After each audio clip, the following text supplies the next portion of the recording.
there's the magic in how you perform them, maybe. That's all. Yeah. Can it be done without a training partner? Yes, it can be done, like to a degree. I mean, when I started training, I'm just a new kid at the gym, so nobody wants to train with me anyway. So I'm training on my own. So sometimes if someone was in the gym and I'm doing something like a squat or a bench where I could maybe get stuck, I'd just ask, can you give me a spot?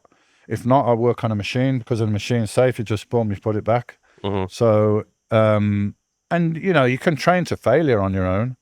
The only consideration is that safety, so you don't want to get stuck under the bar. And so maybe if there's nobody in the gym, you train on a machine and you can just dump it when you failed. So, or you do dumbbells for bench press or whatever, you can just stitch them. You don't get stuck under the bar. So, you train to failure. So yes, you can do it on your own, but it's kind of better and easier if you've got somebody there. And also I like that.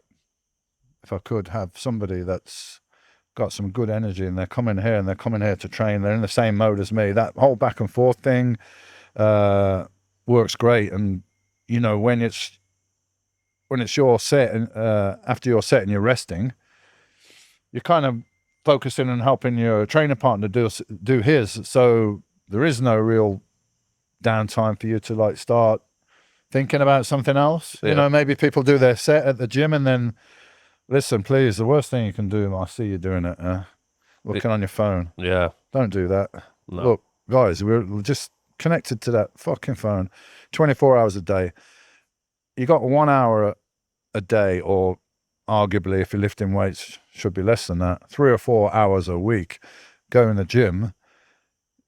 Take that time to really like focus on what you're doing and leave everything behind. And that means leaving your umbilical cord to the rest of the world, which is your phone. Leave it in the locker, leave it in your bag. Surely for 1 hour, there's nothing on there that you really need to look at. So ditch that, ditch everything, and focus on what you're doing for an hour. And it's not just for your body, it's for your mind as well. It's beneficial. It's kind of like a meditation that you're forgetting about everything else. You're not thinking about your relationship, your business, your bills and all that. If you're in a workout, you shouldn't be, because you're just engrossed in the workout and the movement and the muscle, and it's stretching, and it's contracting. And to get to some type of failure, that's just, negotiable. Where are you going to fail at? It depends on your motivation. You could easily do 1 or 2 more reps, usually, if you're really motivated and you're really in the zone. If you're thinking about something else, you're not going to do it. So it's a lot of concentration. It's a lot of mind and little things. When people come to train with me, like we've got 4 guys this week doing a week with me, doing a certification, learning. And they're all, Dorian Yates fans, I guess. And they've read the books, they've watched the DVD and YouTube stuff, so they learn a lot, they know a lot, but it's actually doing it is different. It's always a bit different. Do you have a lot of fans that come up to you that train with you that look like they've never even lifted in their life? Honestly, no, because most of the people that come to train with me, they know they know who I am, they know what to expect. It's not for beginners, really.